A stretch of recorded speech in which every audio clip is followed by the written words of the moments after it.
Hi there everybody, it's Monica with King's Titan Homestead. Today's video is kind of like a mix of a couple days, and I planted a pineapple top. What else did I do? Oh, and there's a short section that shows a beehive, a well-established beehive underneath a manufactured home. And then it goes on to show me working out in the bees. And putting a queen in using the push-in style cage. And then also, what am I doing? Oh, I cleaned some pottery, some ancient Hohokam pottery that I have in for restoration. And I think that's about it. I might have gone out in the garden a couple times too. So this is kind of just like a mix today. I'm kind of cleaning up all the videos on my phone, sharing them with you. So I hope you enjoy. Hey everybody, remember that pineapple?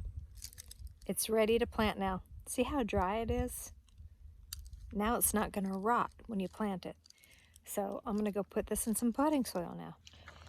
Okay, so here's the new one. And I just basically planted that little base.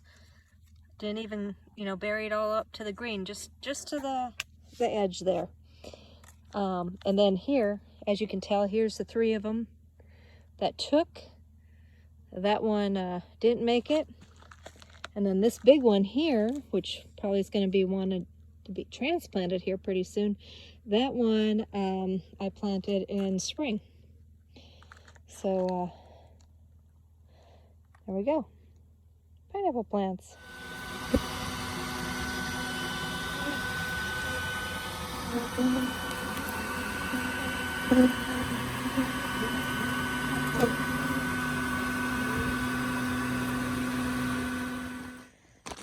Oh, let's see how the bees are doing.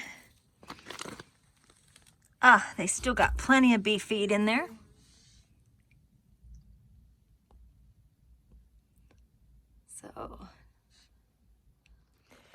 So one thing that I've noticed is that the bees basically still have pollen to forage.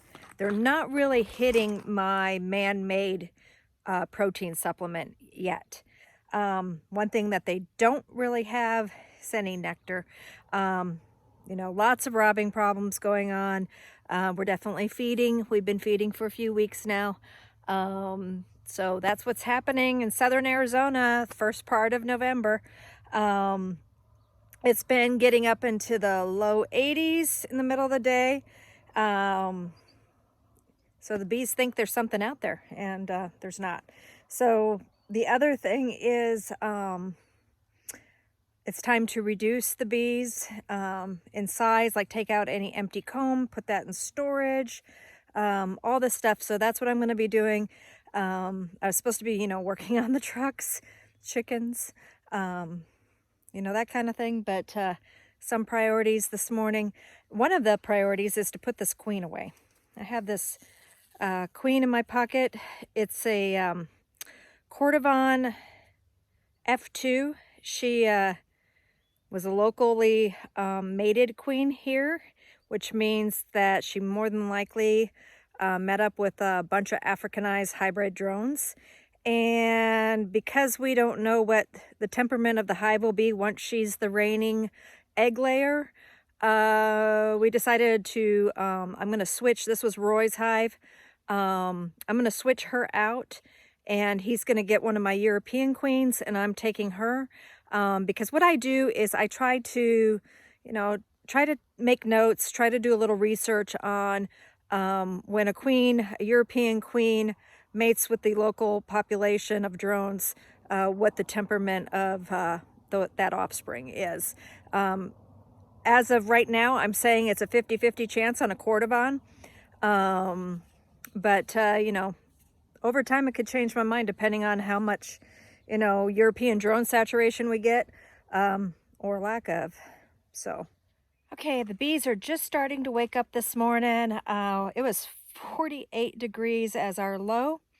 And so I'm going to go ahead, take my extra sweater off and get in my bee suit, which I thought I'd show. This tip came from Norm. I went ahead and did it, Norm. I put my bee suit away properly. Actually, this works great. Keeps the form of the veil.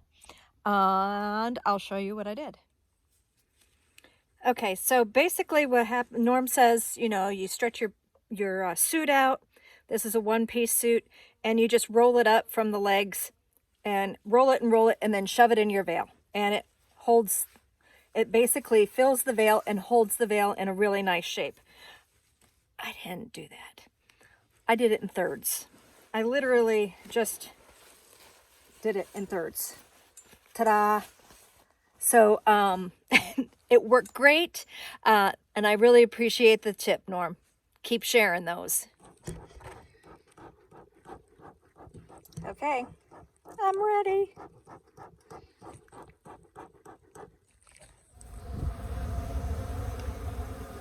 Okay, so I decided to work about 5 hives this morning, and I got to one of the hives. I believe this one came from underneath a manufactured home floor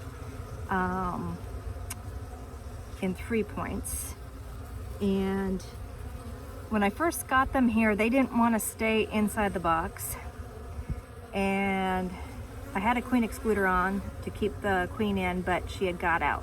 That's the one thing with Africanized queens, is that sometimes they're a little skinnier, kind of like a virgin type thing, where they can sometimes squeeze out of the excluder. And I'm not saying that maybe my excluder doesn't have a problem, so but she had squeezed out, but she was just hanging on the outside of the box. So I caged her, and then I put her in the box, and everything was fine. The bees started staying in the box, and now it doesn't look like there's a queen here at all. So before I give them a queen, I am going to push all the worker bees through the excluder to make sure I don't see the feral queen before I put a new one in. So literally, I have a metal excluder, and I am just going to shake. I'm running this. I put these in a medium, super medium box. I'm just kind of looking through.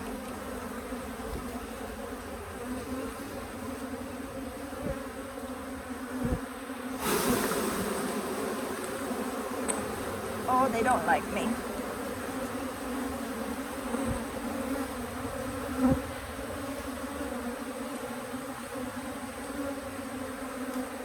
Nobody yet.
Alright, so what I'm going to do is, I didn't see a queen at all,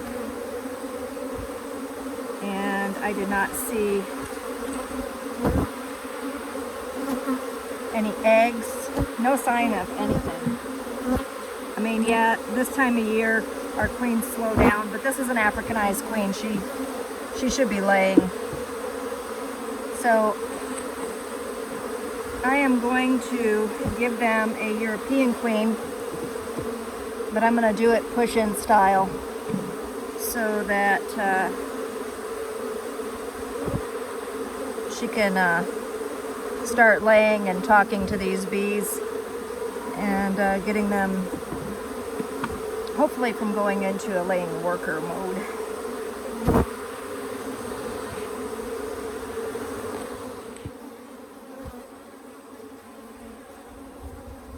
Okay, I got her in a push-in cage and in she goes.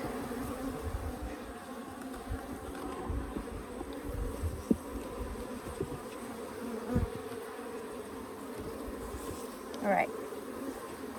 Whew. Hopefully that'll save that hive. Okay, so it's like 47 this morning, and it's a little too cold to be out working the bees yet.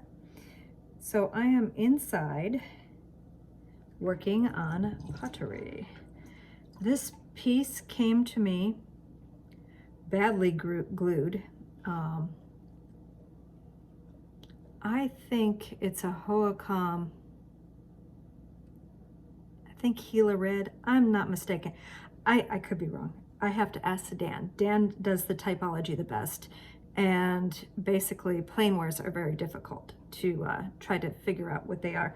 But this came to me to be restored. Oops.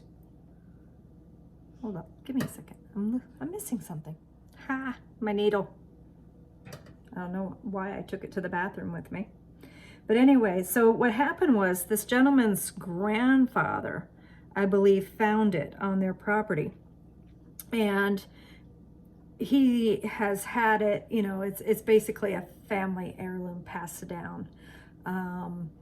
And the piece was in really, really bad shape. It was like falling apart yet glued. So what it was that somebody had initially glued it with Elmer's without even cleaning the pot first. And then it must have started to give, and then somebody secondarily tried to repair it with epoxy. So this is the first cleaning. Actually, this is the second cleaning because I've already gone through and took off a lot of the old Elmer's. And now I'm going through and I literally have to, if you see all that white in the cracks, I have to go through with a needle and pick all that out. Because when you go to reglue it, if there's anything that's stopping the join, you're not going to get a good fit. And thus the pot's going to be all off and can't do that. Basically, this is very time consuming. And if you have a piece that's, you know, in a bag or something, it is better to hire a professional restoration artist to do it right the first time. This is literally going to cost more than if the pot was just shipped to me in a bag, because I got to sit here and do this. So I'll show you a little bit, but you're not going to want to sit here with me and watch however many hours it takes me to get all these shards clean. But literally, I'm sitting here, every white piece is being taken off. And glue can't go down the sink.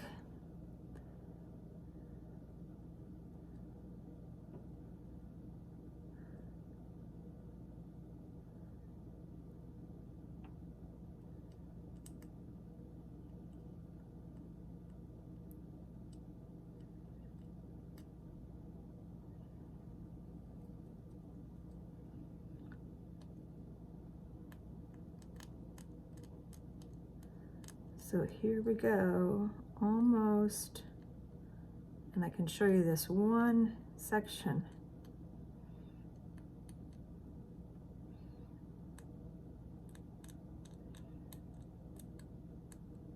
Okay, ta-da. The little white, tiny white inclusions in there is basically a quartz temper. It's what they use to hold the pottery together, the clay together. And now I'm gonna go with a really, really hot water and just kind of give that another cleaning with the toothbrush. Now that edge is finished. I will count up when I'm finished how many little pieces this was. And so that you all have an idea of what all goes into restoration. Okay, so just to show you the epoxy, if you can see the white, let me use a different tool here. You can see the white of the Elmer's glue, but then you can see this little yellow bubbling stuff in here. I cannot get the Elmer's glue off because it's under this epoxy glue. And then take a look at this. All this that comes down like this is not paint from the Native Americans. This is not Hohokam hematite paint. That is the epoxy that dripped over top of the dirt and stuck the dirt under the epoxy glue and made this shiny look. You can see it's on this one too. I literally have to clean these using a different technique.